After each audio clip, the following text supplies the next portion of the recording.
Where your treasure is, there will your heart be also. God has given us unlimited treasures in His Word. Every time we open it, we can discover a new treasure or admire an old one. What will we find today? Here's Carla Early with Treasure Hunt in the Word.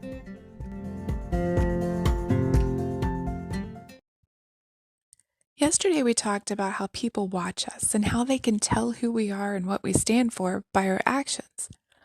As I read further in 2 Kings 18, these verses really stood out to me. Sennacherib, king of Assyria, who had taken the northern kingdom captive, turned his attention to the southern kingdom of Judah. As he prepared to attack Jerusalem, he sent word to King Hezekiah and said, "What confidence is this in which you trust? You speak as having plans of power for war, but they are mere words. And in whom do you trust that you rebel against me?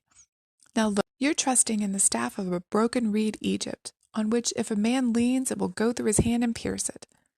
So is Pharaoh king of Egypt to all who trust him. But if you say to me, 'We trust in the Lord our God,' is it not he whose high places and whose altars Hezekiah has taken away, and said to Judah and Jerusalem, 'You shall worship before this altar in Jerusalem'?" Where did Hezekiah find his confidence? In the Lord his God. Not in the God whose high places he destroyed, but in the God of his fathers, the God who created the universe and controls every detail of it. The Assyrian king's representative shouted up at the wall to the people. He said, "Don't let Hezekiah deceive you, for he shall not be able to deliver you from his hand. Nor let Hezekiah make you trust in the Lord, saying, 'The Lord will surely deliver us. This city shall not be given to the hands of the king of Assyria.' Don't listen to Hezekiah, for thus says the king of Assyria, 'Make peace with me, buy present and come out to me, and every one of you eat from his own vine and from his own fig tree, and drink from the waters of his own cistern, until I come and take you away to a land like your own land, a land of grain and new wine, a land of bread and vineyards, a land of olive groves and honey, that you may live and not die.' But do not listen to Hezekiah, lest he persuade you, saying, 'The Lord will deliver us.' Has any of the gods of the other nations delivered its land from the hand of the king of Assyria? Where are the gods of Hamath and Arpad? Where are the gods of Seraphim and Hena and Eva? Indeed, have they delivered Samaria from my hand? Who among all the gods of the lands have delivered their countries from my hand, that the Lord should deliver Jerusalem from my hand?" I guess Sennacherib figured if he couldn't scare King Hezekiah, he'd scare his people into overthrowing him so they wouldn't be destroyed. Little did he know, his words had no power behind them. He was all bark and no bite, as they say, because he had no teeth.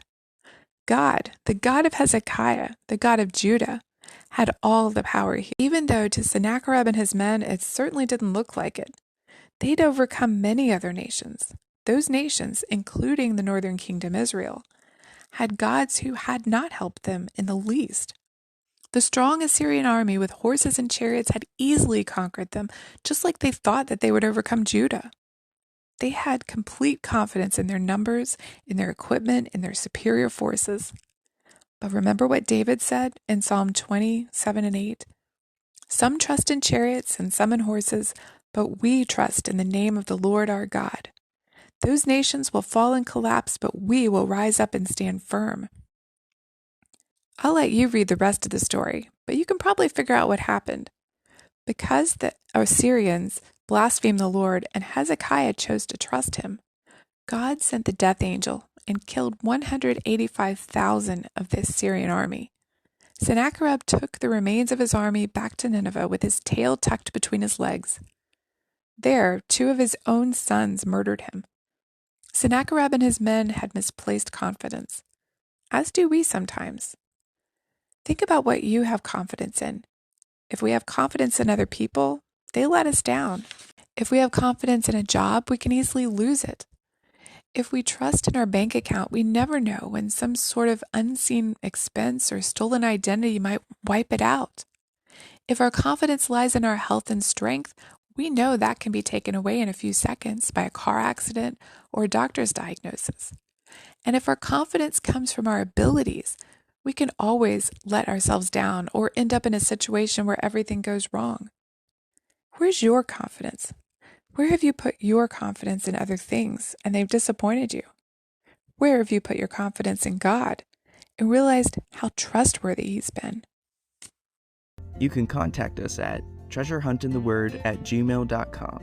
We'd love to hear the treasures God has given you through His Word. You can listen to other episodes at our website, which you can find in the description below. Thanks for listening, and remember, where your treasure is, there will your heart be also.